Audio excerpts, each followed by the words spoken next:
estou aqui no estúdio com o ministro do Desenvolvimento Social, de Família e Combate à Fome, o ministro Wellington Dias. Muito bom dia, viu, ministro? É um prazer te ter aqui. É uma alegria. A gente vai falar um pouquinho de um balanço, né, desse ano de 2025 e, claro, também para 2026. A gente recebeu recentemente o ministro Guilherme Boulos e eu perguntei para ele se ele, que inclusive entrou agora, né, recentemente no governo, se dava tempo de fazer ainda alguma coisa, já que o ano de 2026 é um ano de eleição e é bem complexo, né? Falta tempo para tanta pauta. Dá tempo ainda do Ministério fazer ainda diversas ações até pelo menos abril, que é quando começam as movimentações para as campanhas? Olha, para a área social, o ano tem 365 dias e vamos ter que cuidar. Nós temos, primeiro, aqui agradecer a oportunidade e dar um bom dia aqui a todos que nos acompanham. A área social, ela fecha com bons resultados. Quando a gente olha ali janeiro de 2023, quando assumimos, nós tínhamos um desmonte no Ministério, onde tinha um cadastro único no passado, era um aplicativo, e isso resultou em muitas fraudes, muitas situações de pessoas que não tinham o direito e recebiam o Auxílio Brasil. Para você ter uma noção, o Tribunal de Contas da União divulgou na época 34 bilhões de reais que eram pagos indevidamente por ano. Olha, veja, 34 bilhões, não é algo realmente insustentável. E para completar, você tinha do outro lado milhões de pessoas, às vezes estavam dentro do cadastro anterior, às vezes até acessavam o aplicativo, mas não conseguiam ganhar ali o acesso ao benefício. Isso mostra, como está também em muitas investigações que foram feitas nas eleições de 2022, do uso eleitoreiro, ou seja, quem é de um lado recebe, quem não é, não recebe. Então, isso desmoralizou muito o trabalho social e deu efeitos altamente, vamos dizer, prejudiciais ao Brasil. Olha que o Brasil tinha saído do mapa da fome e este formato que criaram, mesmo pagando um volume grande de recursos, o que se pagou em 2022 é basicamente o que estamos pagando em 2025. 156 bilhões, agora 158 bilhões de reais. E você tinha 33 milhões e 100 mil pessoas passando fome, no mapa da fome. A pobreza em 37%, a extrema pobreza 9%. Isso são informações do PNUD, IBGE, da FGV, Banco Mundial, ou seja, e quando a gente olha o trabalho de lá para cá, de um lado, um cadastro moderno, trabalhar a eficiência, o sistema único da assistência social, que tinha 57 milhões só para trabalhar 12 mil unidades no Brasil inteiro, passou a recuperar. Nós estamos fechando com 80% dos recursos que tínhamos programados recuperados, algo em torno aí próximo de 3 bilhões de reais para o SUAS, o Sistema Único da Assistência Social, já com investimentos também para CRAS, CREAS, reformas, MOB-SUAS, um conjunto de necessidades integrado com municípios, com o Estado, independente da política. E olha o efeito, tiramos mais de 30 milhões de pessoas da fome, por isso que o Brasil saiu do mapa da fome. Garantimos, eu acho que 25, agora dezembro, vamos fechar até um pouquinho melhor, a queda da extrema pobreza, o mais baixo da história, desde a primeira série de medição, aqui na casa de 4 pontos percentuais, a pobreza já se aproximando de 20%, eu acho que a gente vai fechar 2025 ainda mais baixo, e o Brasil com mais igualdade, ou seja, o efeito que se faz a partir das ações no social também tem efeito econômico. Olha uma notícia importante aqui para o Metrópole. Quando a gente olha 4.900.000 novos empregos no Brasil com o crescimento da economia. 98% desses empregos é o povo do Cadastro Único Social, o povo do Bolsa Família, porque aqui também passamos a trabalhar a inclusão socioeconômica, dar a mão com as empresas, com um conjunto de parceiros, universidades, Instituto Federal, Sistema S, setor privado, entidades, e olha o efeito, não é? 4.800.000 pessoas que lá atrás dependiam de programas sociais e agora estão na economia, não é? Com renda, com salário, podendo comprar, podendo melhor ali atender sua família. Quando olhamos pequenos negócios também, aqui o Sebrae divulgou recentemente 11 milhões de pequenos negócios e destes 4,5 milhões do público do Cadastro Único Social, 2,5 milhões do Bolsa Família. Ou seja, aquela pessoa que estava no Bolsa Família agora está assinando a carteira de trabalho de outra pessoa, como eu vi em vários lugares do Brasil. É uma lanchonete, é um mercadinho, é um salão de beleza. São pessoas que trabalham nas mais diferentes áreas, no campo e na cidade. O programa acredita que passou a organizar todo o sistema de estímulo à inclusão socioeconômica. Aqui eu destaco 13 bilhões de financiamentos. Um estudo do Banco do Nordeste do Brasil aponta que, por exemplo, tem um primeiro passo, um segundo passo, um terceiro passo e o mais complexo é o primeiro passo. 1 bilhão e 700 milhões aplicado com pessoas que estão começando ali um negócio e a inadimplência 0,36%, 15 vezes menor do que para o conjunto da sociedade, o que mostra que os mais pobres querem crescer e ainda com muita honestidade ali, pagando, né, os créditos que recebem com assistência técnica. Então eu digo que, do ponto de vista social, tirar o Brasil do mapa da fome, reduzir a pobreza ao patamar histórico, reduzir desigualdade e ainda com essa forte inclusão socioeconômica, é realmente um feito muito importante do governo do Brasil sobre a liderança do presidente Lula, vice-presidente Geraldo Alckmin, uma equipe, a gente teve reunido ontem, e uma equipe muito entusiasmada para muito trabalho em 2026.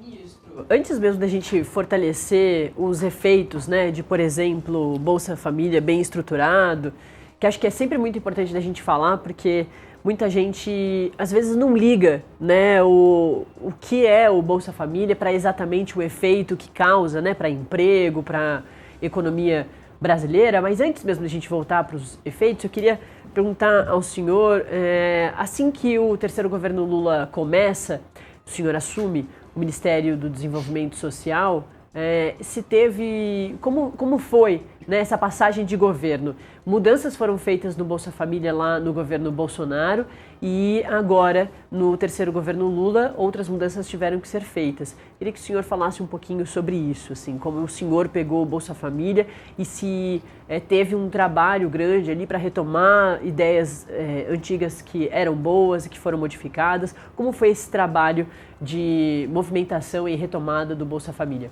Olha, de forma muito humilde, assim, na prática, aqui há necessidade de seguir a ciência. Eu digo sempre que, de todas as ciências, aquela que eu considero mais complexa é a ciência voltada para a superação da pobreza. Aliás, estamos trabalhando, aperfeiçoando o sistema brasileiro, que é modelo para o mundo. Hoje, pela confiança do presidente Lula, eu sou o presidente da Aliança Global contra a Fome e a Pobreza, com mais de 200 membros no mundo. E ali a gente agora está dando passos com o INSPE em São Paulo, universidades de várias regiões do Brasil, ainda essa semana com Universidade do Rio Grande, no Rio Grande do Sul, do Goiás, Universidade da Bahia, de Pernambuco, do meu Piauí, lá do Pará, e a criação do curso de especialização em superação da pobreza. A rede de institutos federais, o curso técnico em superação da pobreza. Por quê? Porque a mudança que fizemos, ela tem alguns objetivos. De um lado, um cadastro. Você não é um chutômetro, ou seja, eu tenho critérios quem que tem renda abaixo de $40. São essas pessoas que a gente atende no Bolsa Família. Quem são as pessoas com deficiência, com a idade avançada, não tem previdência, vivem em vulnerabilidade. Aqui atendemos no BPC. Fazemos a transferência de renda, mas o Bolsa Família não é só transferência de renda. Ela é a condição base para acessar o alimento, mas ali a preocupação com a saúde, o acompanhamento da gestante, que não estava sendo feito, o acompanhamento à primeira infância, o acompanhamento ali a idosos, né? Ainda essa semana a ministra Macaé com a conferência, não é, das pessoas idosas, as mulheres, né, com as suas particularidades, mulheres cuidadoras, a política de cuidados, pessoas que por cuidar de uma criança, de uma pessoa com deficiência idosa, não podem trabalhar. A complexidade de cuidar da população em situação de rua, né, que é um desafio muito grande do Brasil e do mundo. Ali, migrantes, refugiados, ou seja, eu conto aqui para entender que para lidar com isso a gente tem uma rede gigantesca de profissionais da saúde, da educação e veja, a condicionalidade da educação, a Fundação Getúlio Vargas revela que de 2014 para cá a gente alcançou jovens que lá atrás tinham 14 anos, 17 anos, 3 milhões saíram da pobreza. Eles não vivenciaram o que seus pais, seus avós viveram de depender de cesta básica, depender de uma transferência de renda. Por quê? Porque ao estudar, fazer um curso técnico superior, né, ali muda de padrão. Né? É alguém que é filho de um trabalhador rural que vivia da enxada. Esses dias eu vi um depoimento que eu até contei ao presidente Lula e na conferência, uma pessoa dizia, olha, o meu avô lá no Ceará usava para trabalhar uma enxada. Meu pai usava uma enxada para trabalhar. E eu agora, porque quando o presidente Lula assumiu, criou uma universidade perto de onde eu morava e programas que permitiram alguém que não tinha dinheiro para pagar poder acessar, eu fiz medicina. Então agora eu trabalho e para trabalhar eu uso um jaleco branco, ou seja, então são assim histórias emocionantes. Ontem mesmo a gente teve a premiação, o Prêmio Brasil Sem Fome, ali com estados, municípios e cada depoimento extraordinário. Pessoas contando a importância, não é, de ela passando fome, a importância de ter ali um alimento pronto, que nem onde fazer ela tinha, vivia na rua. E ali, a partir de uma abordagem, foi para uma unidade de acolhimento, passou a ter a condição de profissionalização, voltou a se integrar à família e agora trabalha e tem uma condição de vida, vai formar sua filha. Não é? Ela contar, minha filha vai se formar, está agora estudando ciências contábeis. Então, são histórias de vida como essa que faz uma diferença no Brasil. O Brasil pegar milhões de pessoas, de um lado, tira da fome, mas também dar a mão para a superação da pobreza. Então, eu digo assim para você que as mudanças que fizemos foi basicamente com base na experiência do próprio Brasil seguindo a ciência. Não é para amador, é para garantir que, através do conhecimento científico, nas evidências do que dá resultado, que a gente trabalha no Brasil e no mundo.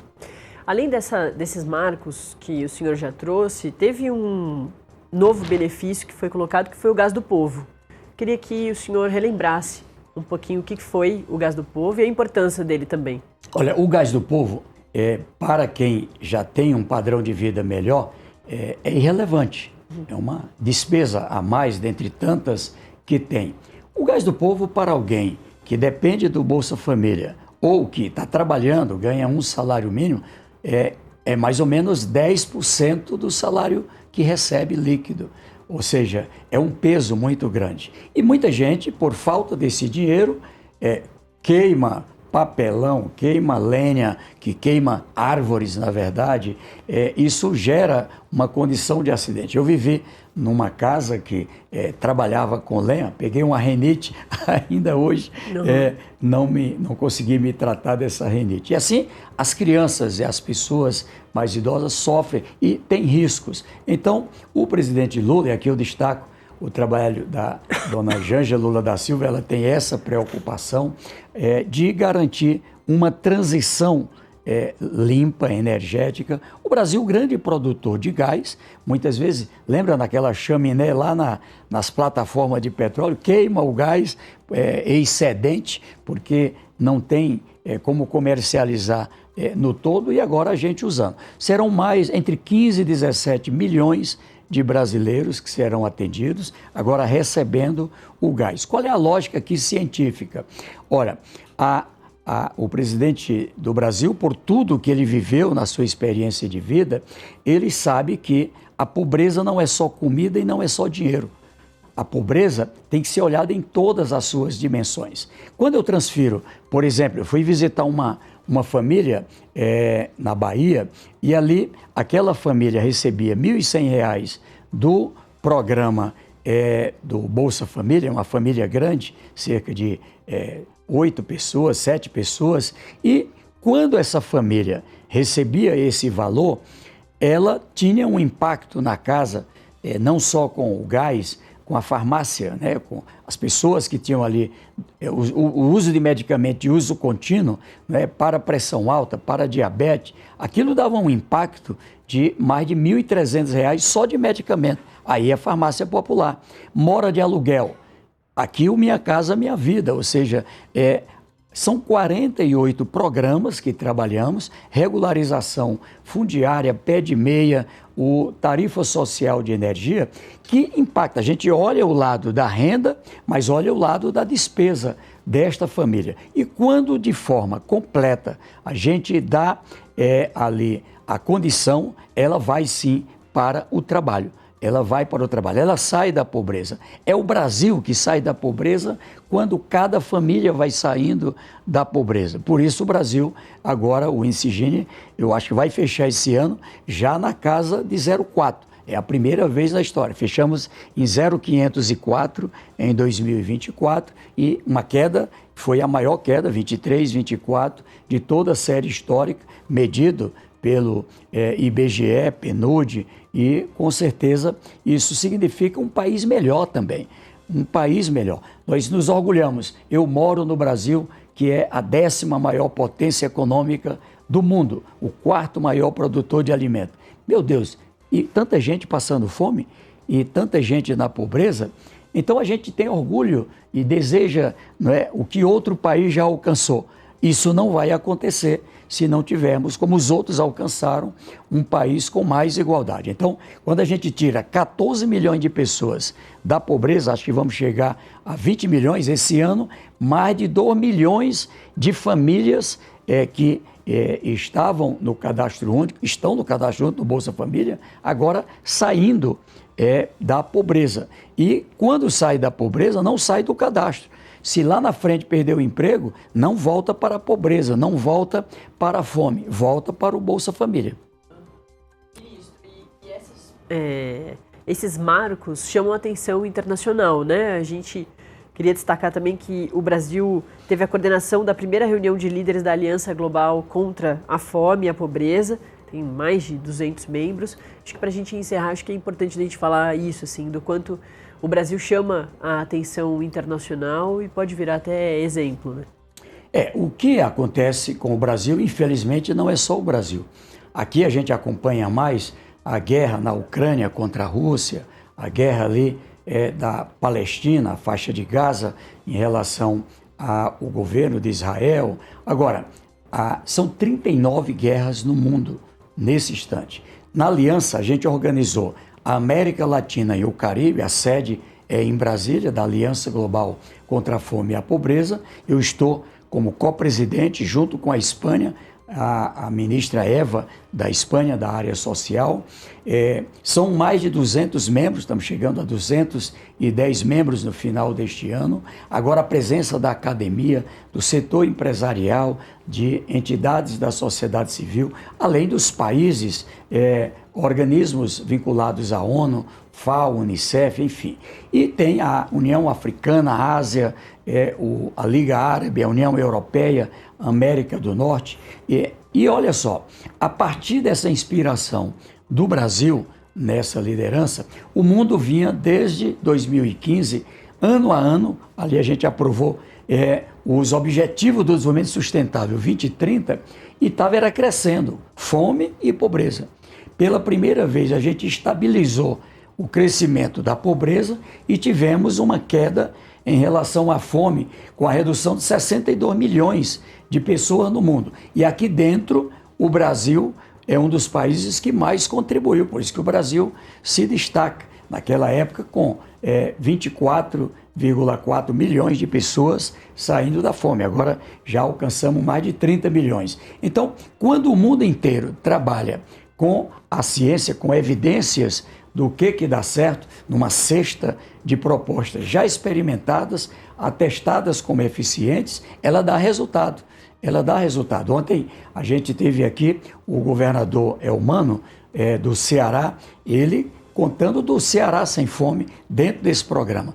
Todos os estados participam, independente de quem é governo, quem é oposição. Lá nós tínhamos prefeitos que eram premiados e são da oposição, porque trabalhamos juntos, né? A fome não pode ser olhada nessa crise das tensões políticas. É preciso colocar na prioridade. O Congresso Nacional, eu agradeço, aprovou todas as matérias que precisamos ali, e essa integração com o setor empresarial. Agora, o Brasil vivendo um crescimento que é o dobro do que crescia antes. O Brasil melhorando a saúde, a educação, o Brasil com mais investimentos estrangeiros, e essa geração de emprego, de aquecimento da economia no rural, no urbano, esse trabalho de sustentar ali a condição de baixar a inflação que estava subindo, a inflação de alimentos, garantir que